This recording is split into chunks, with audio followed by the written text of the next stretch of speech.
The Tale of Despereaux, Book the First, A Mouse is Born, Chapter 11, The Threadmaster Cometh. When Despereaux came to, he heard the drum. His father was beating a rhythm that had much more boom and much less tat. Together, Lester and the drum produced an ominous sound that went something like this. Boom, boom, boom, tat. Boom, boom, boom, tat. "Make way for the thread," cried a mouse who was pushing a wooden spool of red thread through the crowd. "Make way for the thread." Boom, boom, boom, tat, went the drum. "To the dungeon," shouted the mice. Despereaux lay on his back, blinking his eyes. How, he wondered, had things gone so terribly wrong? Wasn't it a good thing to love? In the story in the book, love was a very good thing. Because the knight loved the fair maiden, he was able to rescue her. They lived happily ever after. It said so in the book. They were the last words on the page. Happily ever after. Despereaux was certain that he had read exactly those words time and time again. Lying on the floor with the drum beating and the mice shouting and the threadmaster calling out, "Make way! Make way!" Despereaux had a sudden chilling thought.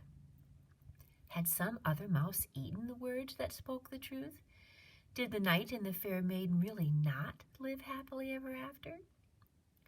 Reader, do you believe that there's such a thing as happily ever after? Or like Despereaux, have you too begun to question the possibility of happy endings? "Happily ever after," whispered Despereaux. "Happily ever after," he said again, as the spool of thread came to a stop beside him. "The thread, the thread, the thread," murmured the mice. "I'm sorry," said the mouse behind the spool, "but I have to ask you to stand up. I have to do my job." Despereaux got slowly to his feet. "On your hind legs, please," said the threadmaster. "It's the rules."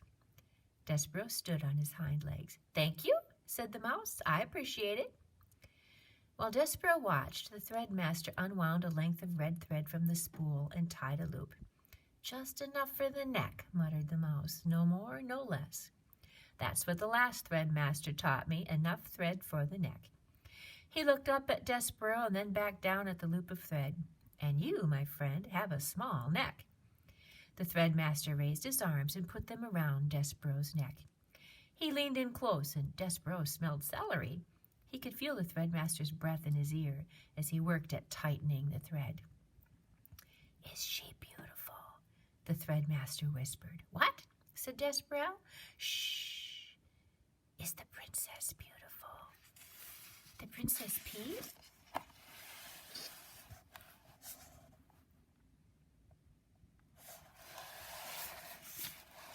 "Yes. She is lovely beyond all imagining," said Despereaux. "Just right," the threadmaster said. He drew back. He nodded his head. "A lovely princess, just so, like a fairy tale, and you love her as a knight loves a maiden. You love her with a courtly love, a love that is based on bravery and courtesy and honor and devotion. Just so." "How do you know that?" Despereaux said. "How do you know about fairy tales?" "Shh." The mouse leaned in close, and Despereaux smelled celery again, green and alive. "Be brave, friend," whispered the threadmaster. "Be brave for the princess." And then he stepped back and turned and shouted, "Fellow mice, the thread has been tied. The thread has been knotted." A roar of approval went up from the crowd. Despereaux squared his shoulders. He had made a decision. He would do as the threadmaster had suggested. He would be brave for the princess. Even if, reader, could it be true? There was no such thing as happily ever after.